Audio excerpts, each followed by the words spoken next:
The chains sang against Kalen Dravos' spine with each step. 70 kilograms of forged alloy, industrial-grade links as thick as a warrior's thumb, coiled 3 times around his torso and locked at the sternum with a clasp he himself had welded shut. To the untrained eye, they looked ceremonial, some archaic relic from a dead religion. To anyone with sense, they looked like a death sentence. 18 months. That's how long he had borne them. 18 months since the firestorm on Indri Prime, since the screams still echoing in his sleep, since the names etched into his memory had become heavier than the chains themselves.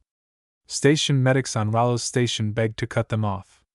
They didn't understand that cutting them off meant cutting away his only anchor. A merchant stumbled into him outside the spice bazaar. Felt the chains beneath his coat. Froze like prey sensing a predator. "Void, take me," the alien hissed. "You're him. The chain bearer." Kalen kept walking. The chains clicked like funeral bells, clearing the crowd without a word.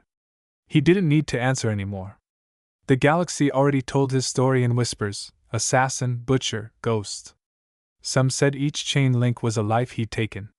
Some said the weight was punishment ordained by a higher court. None knew the truth.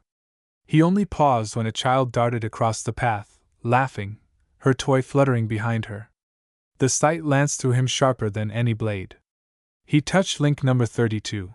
The memory of a little boy with soot on his cheeks, crushed when the reactor fell. "Forgive me," Kalen whispered, as he always did.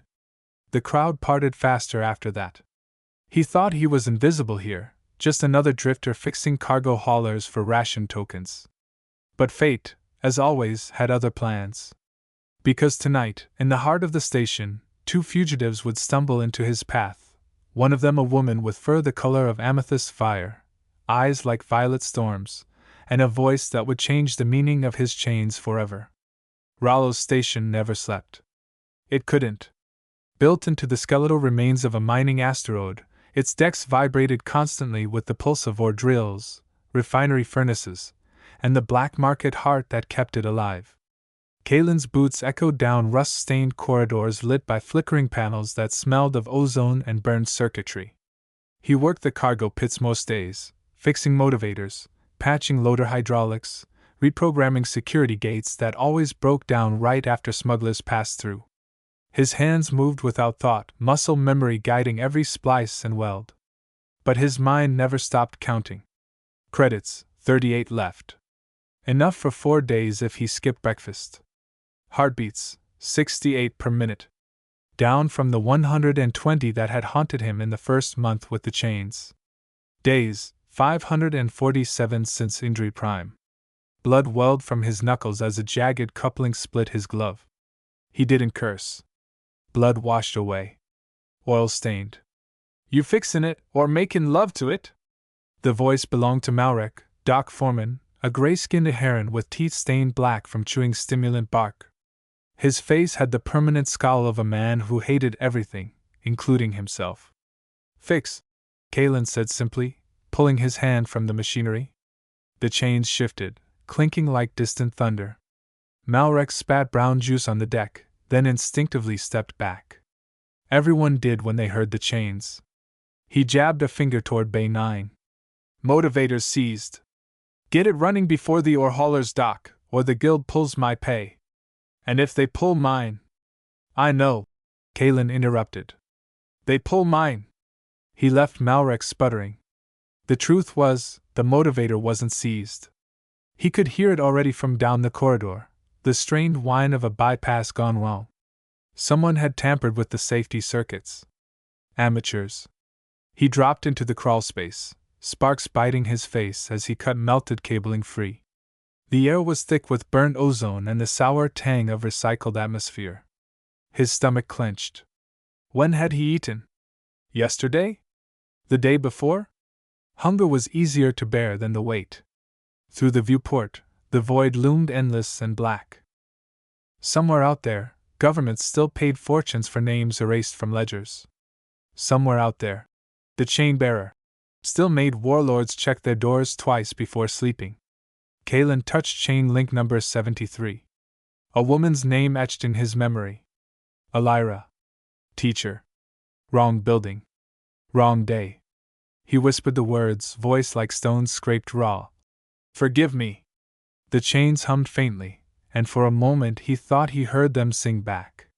But then shouting rose from the bazaar above, sharp and melodic, Kasari tongue, then standard, then the unmistakable hiss of an energy weapon charging. Not his problem. Nothing was his problem anymore. But his feet, cursed, treacherous feet, were already moving.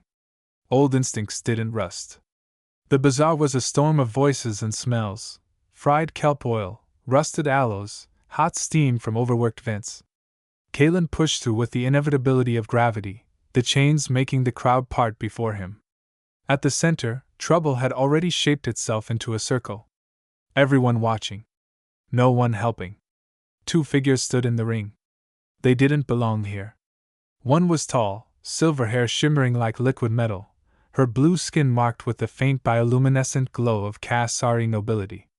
She held herself like a blade, sharp and dangerous, but hunger trembled beneath her poise. The other, shorter, unsteady, had fur, not skin.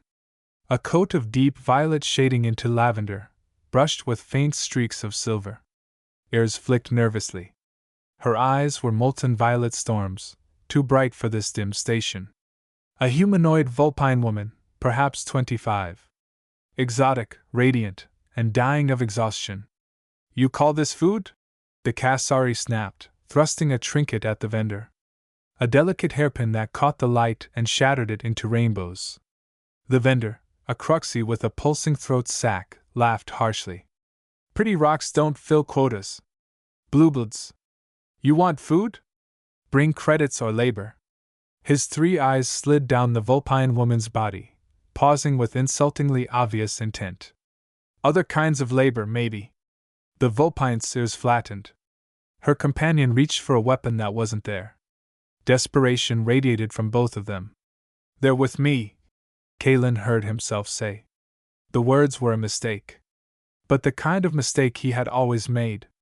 He pushed through the last row of spectators, tossing a ration pack onto the counter. His last 3 days of food. The Cruxy's eyes shifted, then widened as they caught the glint of chain links under Kalen's collar. His throat sac went pale. Chain bearer, the alien rasped. Didn't know you collected strays. Kalen's gaze was flat as stone. This is a transaction. Their hunger for my rations. That's all. The Cruxy hesitated, then shoved 2 canisters of protein paste across the stall. Take it. And get them out before the crowd remembers to be brave. The women stared at him, equal parts suspicion and wonder. Can you walk? He asked. The vulpine staggered as if answering for herself. He caught her before she hit the ground. Her eyes met his. Violet storms rimmed with exhaustion. Thank you, she whispered. Kalen said nothing. His chains told softly as he lifted her. The crowd scattered. His room was a converted maintenance closet, barely 2 by 3 meters. A cot. A crate as a table. No luxuries. Just enough space for him, and the weight. He laid the vulpine woman on the cot. Her chest rose and fell shallowly. Her companion immediately crouched beside her, pulling the water purification tablet Kalen handed over. Small sips, Kalen said. Or she'll vomit. The silver-haired Kasari gave him a long, assessing look. Suspicion softened, just barely, into reluctant trust. Kalen opened 1 protein canister and produced something else from his storage crate, a small, wrapped square of real earth chocolate. Worth more than everything else he owned. He broke it in half. When the vulpine stirred awake, he offered it. She moaned softly at the taste, half sob, half bliss. Color flushed beneath her fur. I didn't mean, she stammered. Eat, Kalen said. Both of you. The Kasari tore into the paste. The vulpine nibbled chocolate like it was sacrament. Why? Silverhair asked suddenly. Why help us? You don't know us. We can't pay you. Kalen touched chain link 12. Marcus. Chef. Worked late for a family he never saw again. Because hunger's universal, Kalen said. The Kasari frowned. Where we're from, sharing personal food is intimate. How intimate? The Vulpine gave a tired laugh. Third date intimate. More like wedding night intimate, Silverhair corrected. Kalen kept his expression flat. Good thing I'm out of food then. Can't afford 2 wives. To his surprise, both women laughed. It sounded like the first honest sound in weeks. Later, while the Kasari tended her companion, Kalen sat against the wall, polishing a tool he didn't need to polish. The Vulpine, her fur brushed now, her posture returning, watched him. Her ears flicked toward the chains. They hurt, she said softly. They're not supposed to be comfortable. You carry them by choice? Yes. Then why not take them off? Kalen touched the scar where the clasp had fused into his chest. Because I don't deserve to. Silence. Then, what's your name? He hesitated. Giving names was dangerous. Kalen. The Kasari glanced up. Lyra, she said, finally offering hers. The Vulpine smiled faintly. Serenia. Her name felt like a spark in the air. Serenia. 25 years old. Purple fur that caught the light. Eyes like storms. He didn't realize he'd whispered it until her ears flicked in amusement. The station trembled. Not from drills this time, but from space itself tearing open. Kalen rushed to the viewport. Reality split in a violet rift. Ships emerged, first one, then dozens, then hundreds. Dreadnoughts. Destroyers. Carriers. Imperial colors, Kasari purple and gold. The sisters froze. Lyra's face drained pale. Serenia's ears flattened tight to her skull. No, Lyra whispered. He found us. Who? Kalen demanded. Our uncle, Serenia breathed. The Regent. The announcement system crackled. Imperial fleet surrounding station. Compliance is mandatory. The door exploded inward. Armored soldiers poured in. Weapons leveled. Orders barked. And then, Kalen Dravos. You are under arrest for kidnapping the Imperial princesses. Princesses. He turned slowly toward the women. Lyra's chin lifted in defiance. Serenia stared at him with wide, terrified eyes. You've got the wrong. She started.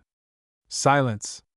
Kalen didn't resist when shackles locked onto his wrists. The chains clattered. The soldiers flinched.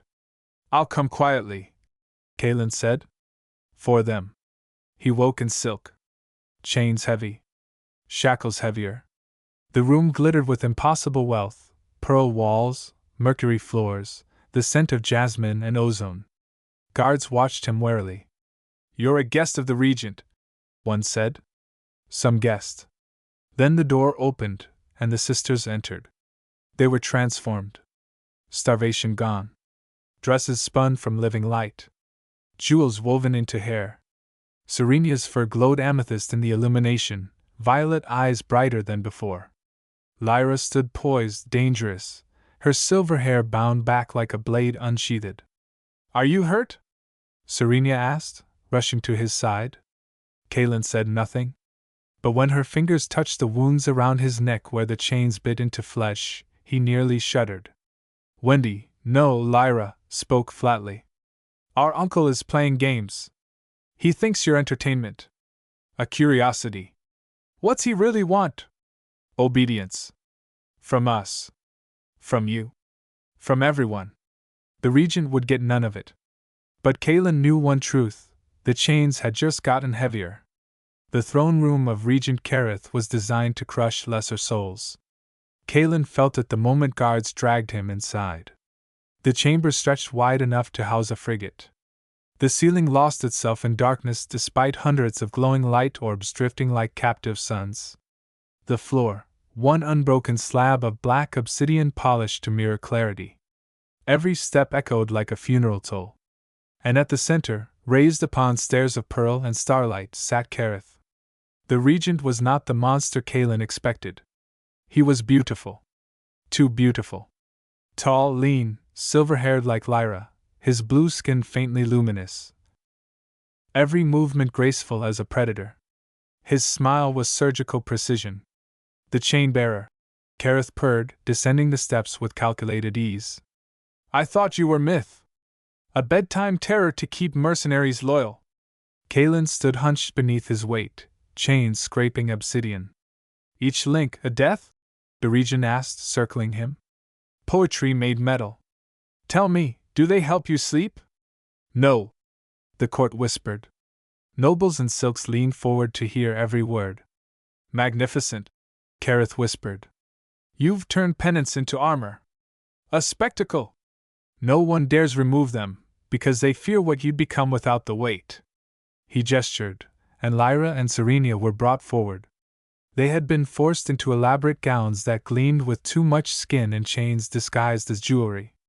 Lyra's defiance radiated. Serenia's ears pinned flat, though her eyes never left Kalen. See? Kareth declared to the court. My brother's daughters. Seduced by this human savage. Corrupted. We ran from you. Lyra spat. The regent's hand cracked across her face. The sound rang through the chamber. She staggered but did not fall. Just like your mother, he hissed. Defiant. Magnificent. Until she disappointed me. Gasps rippled through the crowd. Serenia's violet eyes brimmed with fury. Kalen tightened his fists. The chains sang. Kareth smiled thinly, his eyes locked on Lyra. Your mother, Celeste, ah, how she glowed. Walked into a room and emperors forgot their names. I courted her with jewels, with fleets, with poetry. You murdered our father, Lyra whispered, blood at the corner of her mouth. I freed her from weakness, Kareth corrected smoothly. She wasted away after, they said of grief. But no, hearts don't break. They rot from betrayal. His gaze shifted between the sisters, a predator choosing prey. You have her grace, Vivara, he said to Serenia, calling her by her royal name. And you, Lyra, her fire. I will enjoy shaping that fire into obedience. Serenia flinched, fur bristling. Lyra's jaw clenched, fury barely contained. Kalen's voice cut the silence. You see echoes of her in them. But they're not her. And you'll never have either. The regent turned, smile widening. Defiance. Excellent. It will make your breaking so much sweeter. He raised his hand. Guards stepped forward. Take the princesses to quarters, Kareth ordered. The human, to his cage. Kalen's chains scraped against the floor as they dragged him away. His promise to stay invisible shattered like glass. His new quarters mocked him with excess. A bed carved from crystal. A bathing pool flowing with perfumed water. Clothes of silk folded in chests. A window that opened onto 3 suns glowing in gold sky. All of it felt like a weapon. Wealth designed to humiliate him. The shackles allowed him freedom within the guest wing, but any attempt to leave would drop him unconscious instantly. He tested the limits once, stepping too near a checkpoint. Pain had driven him to his knees in less than a breath. You're free to enjoy your cage, a guard had said mockingly. Kalen slept on the floor. The bed was too soft. His back ached worse than the chains. When the door chimed, he didn't move. It's us. Serenia's voice, muffled through the door. Against better judgment, he touched the panel. They entered quietly. Lyra still burned with fury, but Serenia carried a tray of food. Fresh fruit. Real meat. The smell alone made his stomach twist. You need to eat, Serenia said, setting the tray down. Not hungry. Liar, Lyra muttered, already rummaging through medical supplies. Serenia picked up a slice of fruit, held it to his lips. Please! That word, please, undid him. He bit. Flavor exploded across his tongue, bright and tart, like memories of a home he no longer had. Serenia smiled faintly, pleased, and fed him another. Dangerous, he thought. Everything about this was dangerous. But he didn't stop. While Serenia coaxed him into eating, Lyra worked on his wounds. Her hands pressed salve into the raw skin where chains had eaten through flesh. They're infected, she muttered. Always infected. Doesn't matter. Of course it matters. You can't help anyone if you rot from the inside out. I'm not here to help anyone. Serenia's ears flicked at that. You helped us. That was a mistake. Her violet eyes softened. The best mistake we've had in months. Lyra snorted. Careful, sister. Where we're from, speaking like that means you're already courting him. Heat flickered under Serenia's fur. Maybe I am. Kaelin stared at her, caught off guard by the honesty. Her fur shimmered faintly in the lamplight, her gaze steady. For a heartbeat, he almost forgot the chains. Almost. They sing. Serenia whispered suddenly, her hand brushing a link. The chains. I can hear them. Kaelin froze. No one hears them. I do, she said simply. For hours they sat together. Kaelin spoke names he had never spoken aloud. Emma. Marcus. Sarah. One by one, he gave voice to the dead bound into his burden. The sisters listened. Serenia's ears tilted to every syllable. Lyra's fists clenched, as if she could fight fate itself. When he finished, his throat raw, they both were crying. Now we carry them too, Serenia whispered. Kaelin shook his head. No. They're mine. My sin. My weight. Lyra touched a link defiant. Then let it break your back. Or let us share it. Those are your choices. He stared at them both. The silver-haired blade, the purple-furred flame. The chains were heavier than ever. But for the first time in 547 days, they didn't feel impossible.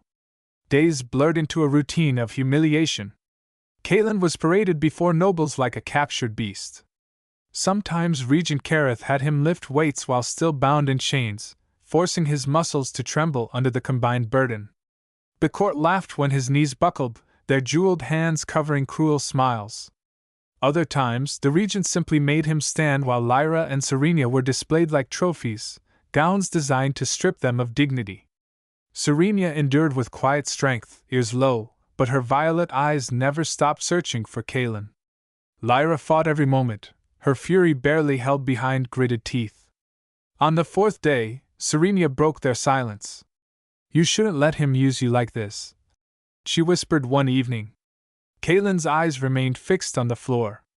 I don't have a choice. There's always a choice. Not for me. Her hand brushed a chain link. Then maybe, for us. The chains hummed at her touch, a low vibration like distant thunder.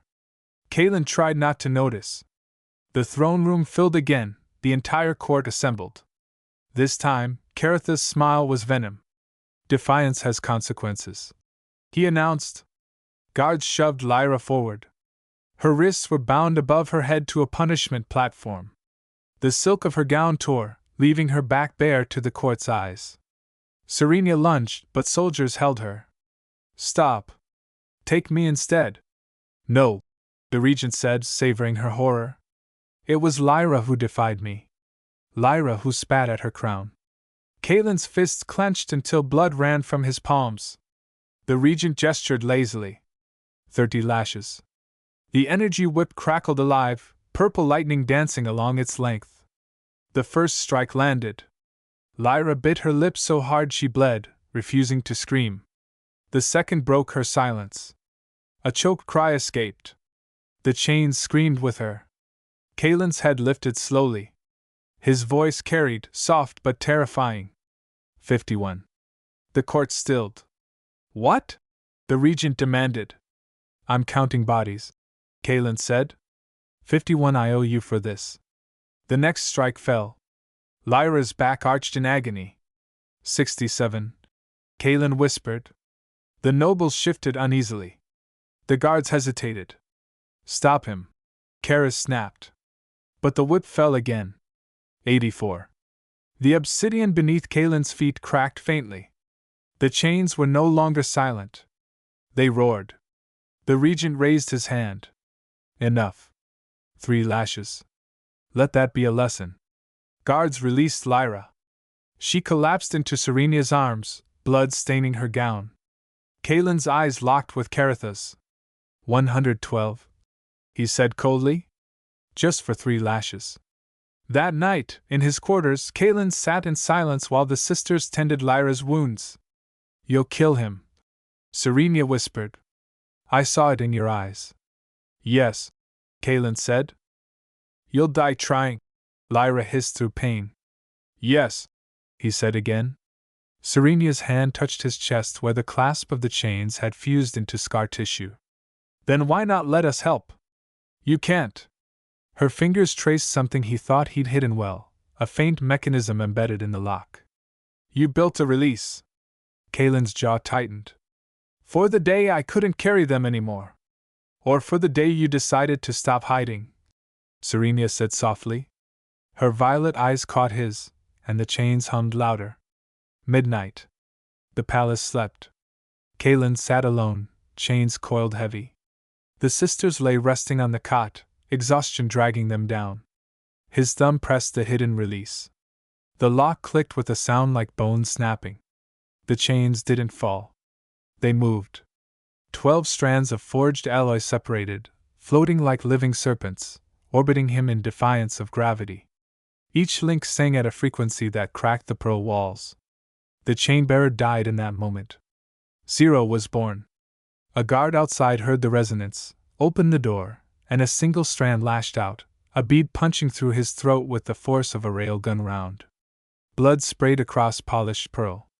Return to me, Zero whispered. The bead retracted, dripping crimson. He stepped into the hall. The song of the chains thundered through the palace. 1 down. 111 to go. The corridors of pearl and obsidian weren't built for war. They echoed every sound, magnified every scream. The first patrol rounded the corner, 3 soldiers in gleaming armor, weapons raised. Zero didn't slow. The chains moved faster than thought, strands snapping like serpents. One bead smashed a larynx. Another shattered a visor. A third broke kneecaps in a spray of bone. 8 seconds later, 2 lay dead, 1 crawling away, choking on blood. Zero walked past, whispering, Return to me. The beads snapped back into orbit, trailing crimson arcs. The palace alarms wailed. The song of the chains drowned them out. The Garden of Contemplation was a sanctuary of red blossoms bred to thrive on sunlight filtered through the station's glass domes. Tonight, it became a killing floor. A squad of 12 had prepared an ambush, shields locked, energy rifles leveled. Zero stepped into the moonlit garden and closed his eyes. The chains erupted outward. Strands ricocheted off marble pillars, slingshotting beads into unprotected flanks. One chain wrapped a soldier's ankle, pulling him screaming into the air before slamming him down hard enough to crack stone. Another strand whipped through 3 helmets in one sweep, faces vanishing in showers of blood. By the time silence fell, the blood roses had earned their name again. Zero whispered the ritual. Return to me. Rest with the others. The beads sang louder, their song harmonizing with the hum of station life support. Count 32.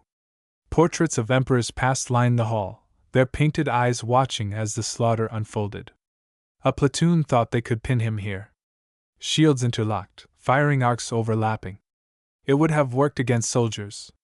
But Zero was something else. He moved low, chains wrapping around pillars, snapping back like whips. Beads ricocheted, striking from angles the enemy couldn't anticipate. Shields shattered. Helmets cracked. The hall filled with screams and ricochets. One soldier tried to crawl behind a tapestry of a long-dead emperor. Zero's beads pinned him there like an insect. Return to me. The corpse slid down, leaving streaks across the painted silk. Count 59. He reached the checkpoint outside the royal quarters. 40 guards in tight formation. Behind them, Serenia and Lyra, dressed in gowns of starlight and midnight, diamonds and sapphires crowning their hair. They were breathtaking. And absolutely in his way. Move! Zero said, voice flat. No, Lyra answered. Her face was pale, her back still raw from lashes. But her eyes were fire. Serenia stepped forward, tears brimming. This isn't you. You're right, Zero said. It's not Kalen anymore. Kalen would have let this happen. Zero won't. You'll die, Serenia whispered. Her fur bristled. Ears pinned tight. Even if you win, the weight will kill you. I've been dying for 18 months, he said softly. Today, I choose what for. For the first time, the sisters saw it, the acceptance in his eyes. Not madness. Not fury. Purpose. I want you to live, he said. Both of you. Before they could answer, he moved, not at them, but sideways, slipping into a maintenance shaft. He was drawing the guards away. The great hall was being prepared for dawn. Rows of chairs for nobles, flowers grown in crystal domes, a dais where the regent would chain his nieces in false matrimony. Kareth was already rehearsing his speech, voice carrying smugly across the chamber. The floor beneath him ruptured. Marble cracked, molten slag spraying as Zero climbed up from the thermal shafts, chains orbiting in a storm of death. Guests screamed, scattering in chaos. Servants fled. One duchess fainted outright. Zero rose slowly, beads dripping blood, some sparking with the static of slain machines. Impossible, Kareth snarled. The shackles. Pain is just information, Zero said, advancing one heavy step at a time. Control the information. Control everything. The chains sang. A funeral choir. I promise you 112, Zero whispered. I keep my promises. The throne room froze as Zero advanced. Kareth stood at the altar, hand resting on what looked like a ceremonial blade. But Zero's eyes caught the faint shimmer of a monomolecular edge, the hum of an energy field woven into its hilt. Not ceremonial at all. You think you're saving them? Kareth said, his smile all predator. Without me, the Empire fractures. Civil war. Billions dead. That's tomorrow's problem, Zero said. Today's problem is you. The regent moved with inhuman speed, genetic augmentation surging through his body. One instant he stood poised, the next he blurred across the dais, blade cutting through the air where Zero's neck had been. Zero ducked, beads whipping out. One struck Kareth's arm, another grazed his ribs. The regent twisted, impossibly flexible, parrying the third with a spark of blade on alloy. The court gasped. Nobles scrambled, silks and jewels scattering. Guards tried to intervene, but Kareth lifted a hand without looking. No. He's mine! They circled, predator and predator. Chains lashed in arcs, ricocheting off pillars, striking from impossible angles. Kareth's blade flashed silver blue, cutting through strands with practiced grace. 2 beads fell, clattering across obsidian like funeral bells. Zero barely flinched. He had 142 left. The regent lunged low, blades slicing across Zero's ribs. Pain seared white-hot. The chains screamed in harmony with him, striking back in a flurry. One bead cracked across Kareth's jaw, another slammed his shoulder. Blood sprayed pearl walls. The regent laughed through it. Yes. I see it now. You're not weighed down by penance. You're sharpened by it. You talk too much, Zero growled. Their duel became a dance, chains whirling, blade flashing, obsidian floor shattering beneath the force. Portraits cracked. Light orbs burst into sparks. The throne itself split down the middle from a wild strike. The Empire's heart was collapsing around them. A cut opened across Zero's shoulder, deep enough to paint his coveralls red. Another slashed across his thigh, forcing his knee to buckle for a moment. The regent pressed his advantage, blade darting with surgical precision. You can't win. You're slower. Weaker. Broken. Zero spat blood. Maybe. But the chains answered with fury, moving faster, louder, their song filling every corner of the chamber. The doors burst open. Serenia and Lyra ran in, gowns torn from their struggle with guards. No! Zero barked, turning just enough to see them. That single instant cost him. The regent's blade plunged through his stomach, sliding out his back. Zero gasped, knees collapsing. Pain exploded, a storm of fire in his nerves. Predictable. That's what Kareth whispered as he twisted the blade. Love makes everyone predictable. Zero smiled through the blood. Yes, it does. His hand moved. Had been moving since he fell. A small device. No weapon, just a maintenance tool stolen from the armory. A magnetic field generator. He pressed it to the regent's blade. Activated it. Every bead in the chamber flew toward him with the velocity of artillery shells. Kareth's eyes widened as too late he tried to let go. The magnetic pull locked him in place, blade still through Zero's gut. The chains struck all at once.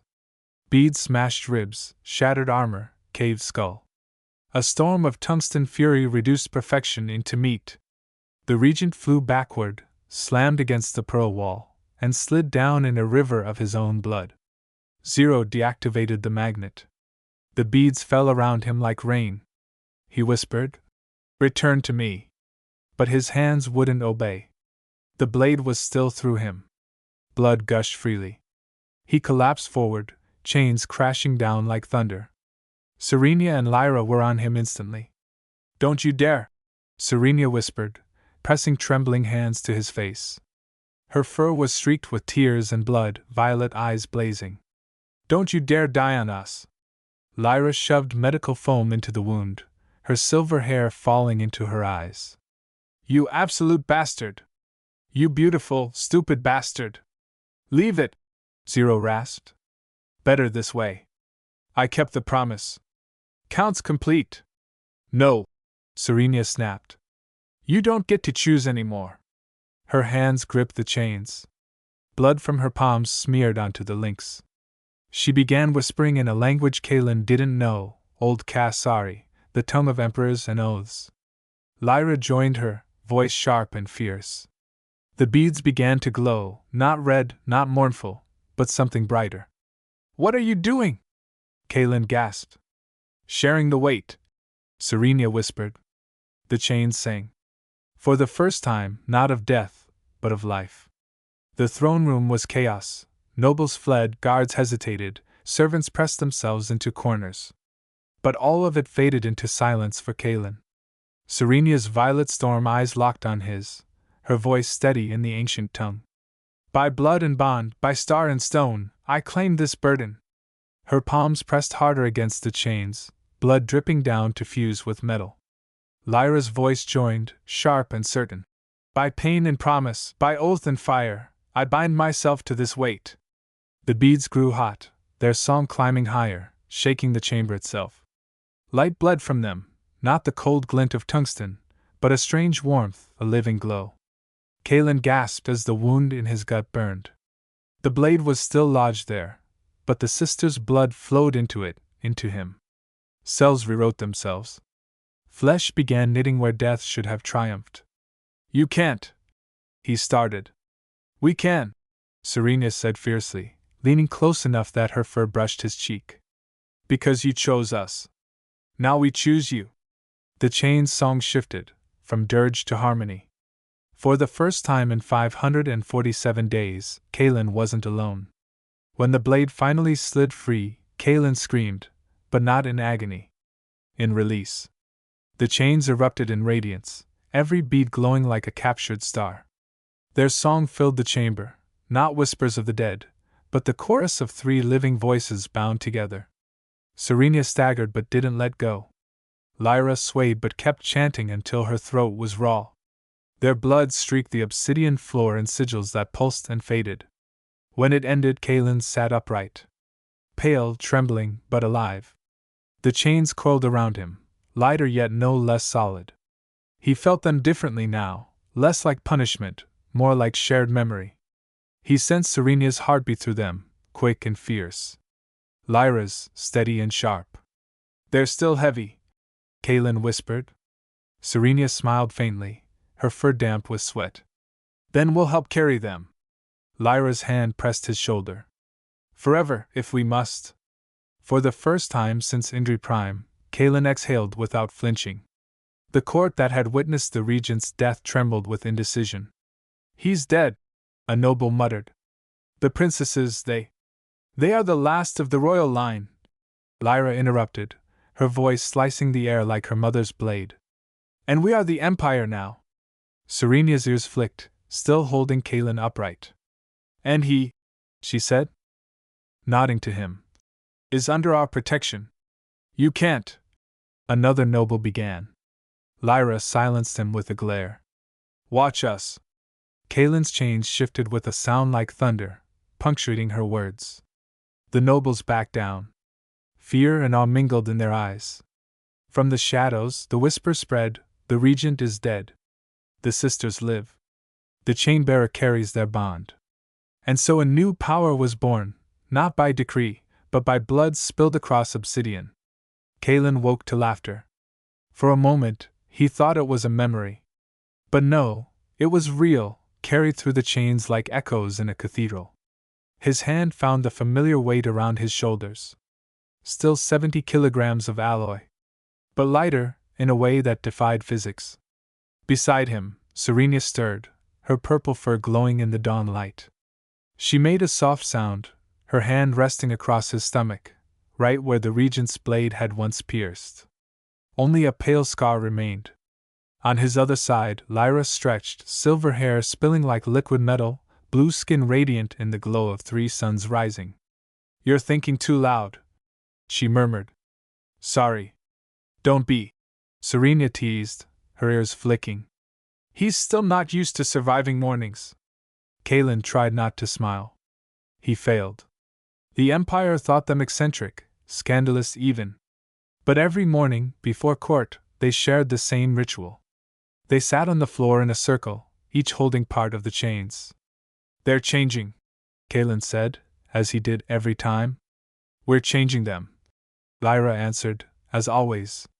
One day, Serenia added, they'll be light enough for you to stand straight again. And if not? Kalen asked. Then we'll carry them forever, both sisters said in unison.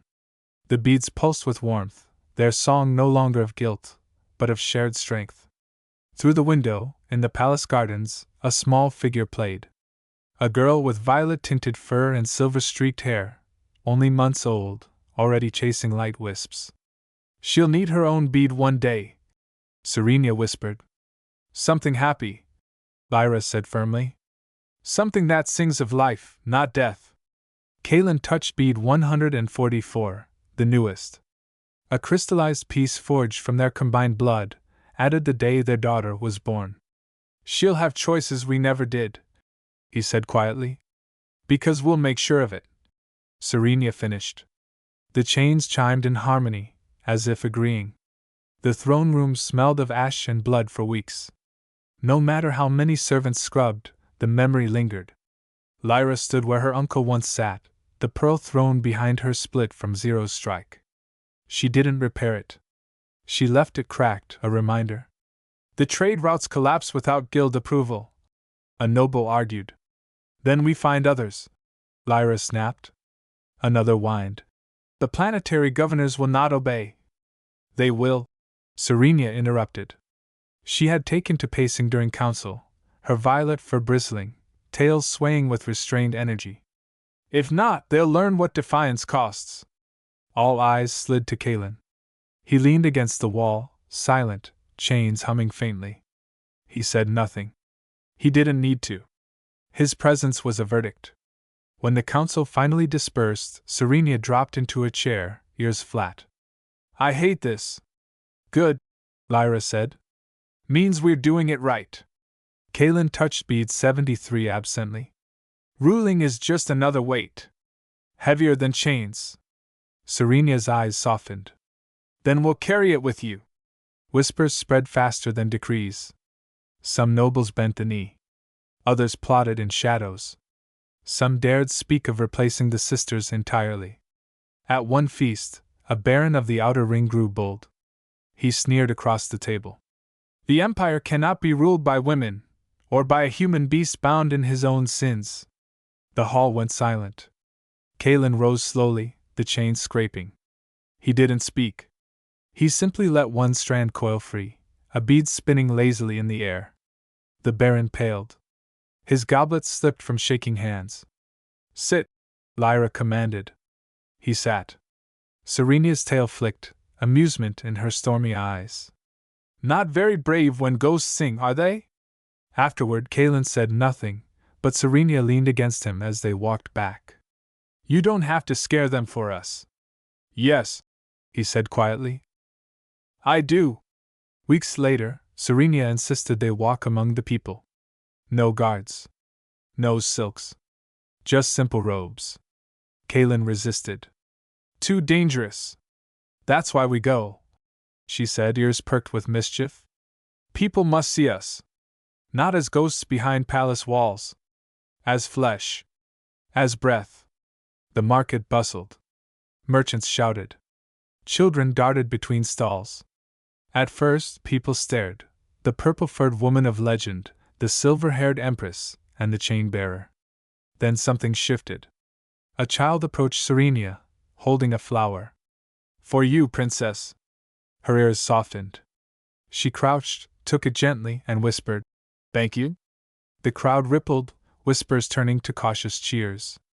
Kalen caught Lyra's small smile. For once, there was no hunger, no lash, no fear. Just people daring to hope. That night, Serenia braided the flower into bead 92. Not just for death anymore, she said. And the chains sang in agreement. Not everyone was convinced. General Theros, commander of the regent's legions, requested audience. He entered the throne room in full armor, helm under one arm.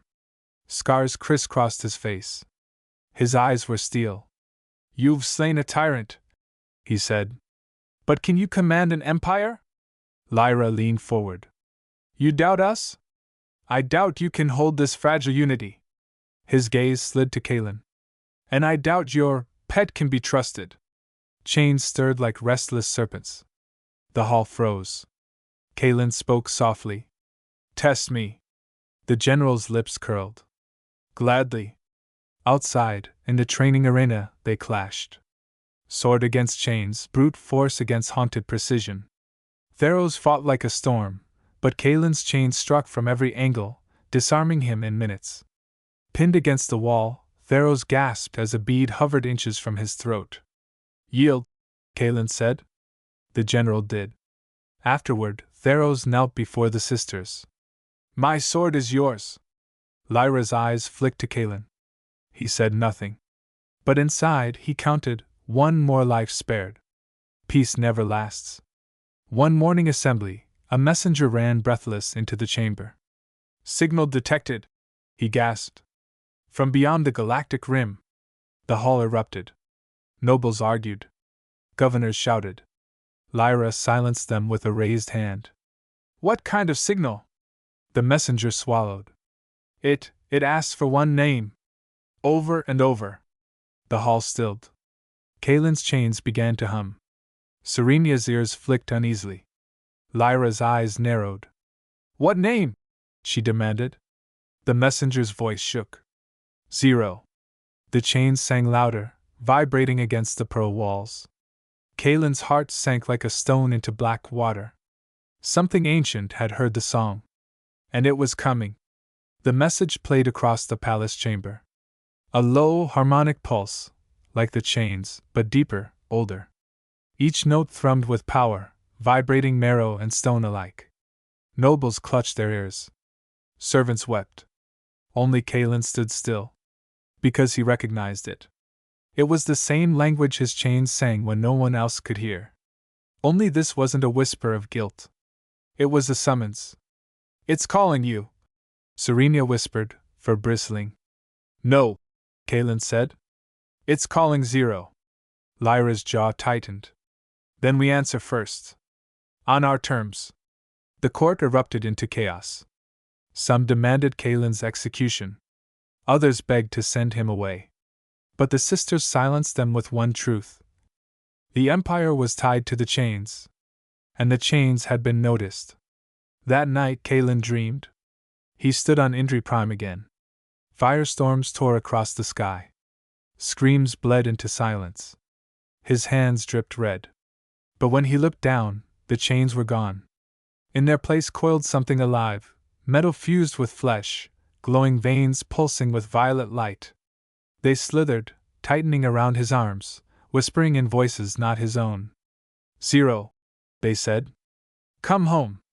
He woke with a start, sweat freezing on his back. Serenia stirred beside him, her hand pressing his chest. "What is it?" "Something worse than guilt," Kaelin whispered. Lyra sat up, silver hair gleaming in moonlight. "Then we prepare. Whatever waits beyond the rim, it won't take you from us." But Kaelin wasn't sure it was his choice anymore. The palace council fractured along old fault lines. Some argued the signal was a threat, others that it was destiny. A few dared suggest that Kaelin himself was the weapon it sought, and should be destroyed before it arrived. "Destroy him?" Serenia snarled, ears flat, tail lashing. "Try, and see how fast your blood stains the marble." Kaelin said nothing, chains humming faintly at her defense. Lyra, cooler, leaned forward. "The Empire has no choice. If something ancient is coming, we must face it. Better united than crumbling from fear." A governor spat. "You gamble billions of lives on trusting that creature." Kaelin finally spoke. His voice cut the chamber like steel dragged over stone. "Creature or not, I've carried worse burdens than your fear. But if this summons is for me, you'd better pray it stays mine to answer." Silence followed. The council voted, reluctantly, to prepare for war. After the council dispersed, Serenia cornered him in the quiet of the garden. "Kaelin," she whispered, pressing her forehead to his chest. Her violet eyes shimmered. "Promise me something." "What?" "That if this thing takes you, if it tries to turn you back into Zero, the monster, you'll fight it." He hesitated. "I don't know if I can." Her ears drooped, tail curling around his leg. "Then let us fight it with you." Kaelin's hand brushed her cheek. "You already are." The chains thrummed at the contact, a warm vibration instead of mournful song. For a heartbeat, it felt like hope. But when Serenia's eyes closed, he whispered what he couldn't say aloud. "What if fighting it kills me?" Weeks later, the signal grew louder. Stronger. It distorted navigation across entire sectors. Trade ships reported hearing whispers in their engines, names not their own. And then the first fleet vanished. 50 vessels gone without a trace near the rim. Only a final transmission remained, chains clattering, voices chanting Zero. Panic consumed the council. Lyra remained unshaken. "This isn't coincidence.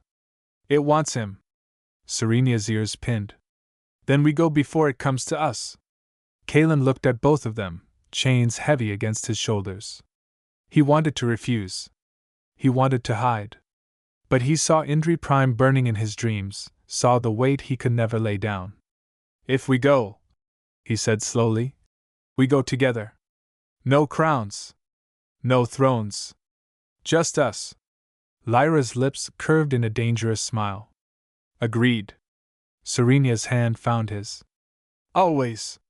The chains sang, not of death, not of guilt, but of inevitability. Something beyond the rim was waiting. And it knew his name. The council erupted when Lyra announced it. "You cannot leave the capital!" shouted one governor. "Without you, the empire collapses." "Then it deserves to collapse," Lyra snapped. "I won't sit on a throne while something beyond the rim devours our people." Serenia's tail lashed, ears sharp. "And don't think you can keep him here." Her hand brushed Kaelin's arm. "If he goes, we go." Kaelin said nothing. He stood behind them, chains humming like a storm barely leashed. He hated that he was the reason. Hated more that he knew they were right. At last, General Theros bowed his scarred head. "If you're set on this madness, then let me provide a ship. Not just any vessel. The Aurora's spear, fast, shielded, forged for deep space exploration." "Take it," Theros said grimly. "And take the Empire's last hope with you." The Aurora's spear launched from the capital's docks under 3 suns. Crowds gathered to watch, nobles clutching worry, workers whispering prayers, children cheering for legends they barely understood. Kaelin stood at the viewport as stars elongated into streaks. The chains were restless, vibrating with each jump. "Feels like they know where we're going," Serena murmured, brushing her fur back from her ears. They do, Kaelin said. And I don't like it. Lyra's gaze was steady as the void swallowed them. Then all the more reason to get there first. For the first time in months, Kaelin wasn't surrounded by pearl walls or court whispers. Just the hum of engines, the song of chains, and the two women who refused to leave his side. It should have felt freeing. It didn't. Because freedom was just another weight. On the third night, Serena found him alone in the mess hall, chains coiled around his chair. You don't sleep, she said softly. Not well. She sat across from him, violet eyes shimmering under low lights. When I was a girl, they told us stories about you. Not by name. Just the chain-bearer. A ghost who carried the sins of the galaxy. I used to dream I'd meet you. Kaelin's jaw tightened. And now? Her ears flicked. Now I see a man drowning in his own penance. And I want to pull him out. He looked away. You shouldn't. Too late, she whispered, reaching across the table to touch the chain links. I already did. The beads thrummed, soft, almost tender. Kaelin swallowed hard. For the first time, he couldn't bring himself to say forgive me. Because he wasn't sure he wanted forgiveness. By the fifth jump, the whispers began. Not through comms. Through the hull itself. Zero's name. Over and over, reverberating in harmonics, only the chains answered. Crew reported hearing their own names as well, dead parents, lost lovers, voices they shouldn't have recognized. Some wept. Some begged to turn back. Kaelin stood in the engine room, chains humming so loud they shook bulkheads. Lyra gripped his arm. They're baiting you. Testing you? They're reminding me, Kaelin said hollowly, of everything I've carried. Serena stepped closer, ears flat, tail brushing his leg. Then let us carry it louder. Drown them out. The chain's vibration softened at her words. For one fragile moment, the whispers fell silent. But they would return. Stronger. The Aurora's spear dropped from hyperspace into the black nothing of the galactic rim. No stars. No systems. Just void. Until the void rippled. A structure emerged, not built, but grown. A lattice of obsidian veins stretching across light years, pulsing faintly like a colossal heart. And within it, ships. Hundreds. Thousands. Vanished fleets, their hulls webbed into the structure, lights flickering dimly as if alive. Serena's fur bristled. By the stars, Lyra whispered. It's not a station. It's a grave. Kaelin's chains sang in response, louder than ever. They didn't mourn. They answered. Because the grave was calling its keeper home. Kaelin felt the chains pulling him forward, every link vibrating in time with the obsidian lattice. His body ached under the resonance. His breath came short. Then the lattice moved. Obsidian veins pulsed, and the fused ships groaned like corpses waking. The comms filled with static that shaped into a voice. 100 voices. 1,000. 0. The crew screamed, some clutching their heads, others collapsing. The ship's lights flickered. Lyra forced herself upright, shouting over the din. Speak to it, Kaelin! His throat was dry as ash. But he did. What do you want? The answer came not in words, but in memory. Indri Prime burning. Chains tightening. Every face he had killed staring back through the void. Come home. The chains began to move without him. Strands slithered free, lashing toward the viewport as if they would tear through glass and drag him into the lattice. Kaelin strained against them, muscles bulging. It's taking them back. Then let us take you back, Serena snarled. She grabbed the chains, fur glowing faintly violet. Her blood had bound to them once before. She let it flow again, willingly this time, dripping down the links. Lyra followed, hands steady, chanting the old Kasari oath. The chains shuddered. Their violent pull softened. Their song wavered between dirge and defiance. Serena's eyes burned, storm violet against the obsidian glow. He's not yours, she told the grave. He's ours. The lattice trembled. For the first time, the voice faltered. Shared weight. The confrontation lasted hours or seconds, time bent under the weight of it. Kalen felt his chest tearing open, as if the chains would rip him apart.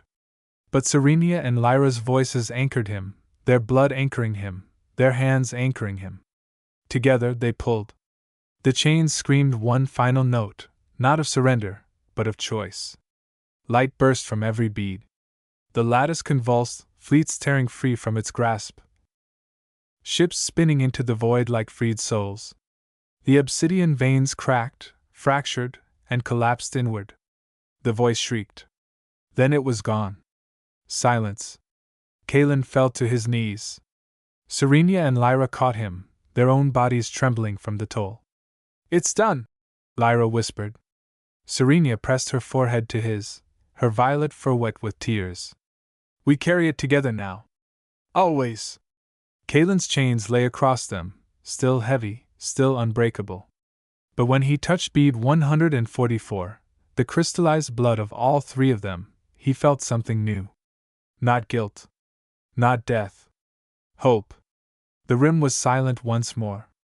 The Empire would face new storms, new rebellions, new burdens. But for this moment, they were together. And for the first time, the chains sang of tomorrow. The Aurora's spear drifted in silence after the grave collapsed. Debris of obsidian veins glittered like black diamonds across the rim, vanishing slowly into the void. The freed fleets, hundreds of ships long thought lost, hung motionless, their crews in shock, their systems failing one by one as if waking from centuries of nightmare. On the command deck, Kalen sat slumped against the console. The chains were wrapped tight across his body, beads glowing faintly, their song muted but present. Serenia knelt beside him, her fur darkened by sweat and blood, her violet eyes searching his face as though refusing to blink in case he vanished. Lyra stood at the viewport, silver hair flowing in starlight. She watched the freed ships scatter across the horizon, as if uncertain where they belong. Much like themselves. It's over, Serenia whispered, though her voice cracked. Tell me it's over. Kalen's head tilted back, eyes closing. He let the chains hum through him, searching. For the first time in 18 months, the song was quiet. Not silent, never silent, but no longer screaming. No longer demanding penance with every heartbeat. It's over, he said softly. Then, after a long pause, he added, For now. Lyra turned, sharp and precise as ever. The Empire will shake when it hears this. Fleets returned from the dead. The regent gone. And us standing where he once stood. Her gaze softened slightly as she looked at him. And you, Kalen? The chain-bearer who faced the grave itself. Kalen barked a bitter laugh, then winced at the pain still blooming in his gut. Not much of a ruler. You're not meant to rule, Lyra replied. You're meant to remind rulers what weight means. Serenia's ears perked, her tail brushing his leg as if to ground him. And you're not alone anymore. She reached for bead 144, the crystal forged from their blood, the one that shimmered faintly different from all the others. This one isn't death. It's life. It's us. Kalen closed his hand over hers, his other reaching for Lyra. For a moment, the three of them sat bound together, not by chains, but by choice. When the Aurora's spear returned to the capital, crowds filled the skyports. Not nobles this time, not governors. People. Dock workers, children, traders, soldiers. They chanted the sisters' names. They chanted Zero's name. Not with fear, but with reverence. Serenia carried their infant daughter in her arms, the little one pawing curiously at Kalen's chains, giggling when the beads thrummed in response. Lyra walked ahead, chin high, commanding as her mother once had. Kalen followed, slower, each step heavy, but not unbearable. The throne room awaited them, cracked still from their uncle's reign, obsidian floor scarred by battle. They did not repair it. They stepped into it as it was, scars and all. Lyra raised her voice to the gathered council. The regent is gone. The fleets beyond the rim are freed. And the Empire must be rebuilt. Murmurs spread, but no one interrupted. Serenia lifted their child for all to see. This is the Empire's future. Not crowns. Not chains. Life. Then Kalen spoke, his voice low but carrying to every ear. The dead will always weigh on us. The chains will never be light. But weight isn't punishment. It's reminder. And it can be shared. He touched bead 144. The chains thrummed, filling the chamber with a resonance that made even the stone vibrate. For the first time, the nobles did not flinch. They listened. That night, long after council ended, the three of them sat in the palace garden. Serenia curled against him, Lyra leaning on the other side. Their child slept in Kalen's lap, tiny fingers clutching a chain link like it was nothing more than a toy. The chains sang softly, not dirge, not summons, but lullaby. Kalen breathed deep, staring at the three suns setting in sequence. For the first time, he felt the weight and did not want to lay it down. Because it wasn't his alone anymore. Because some weights are worth carrying. Forever.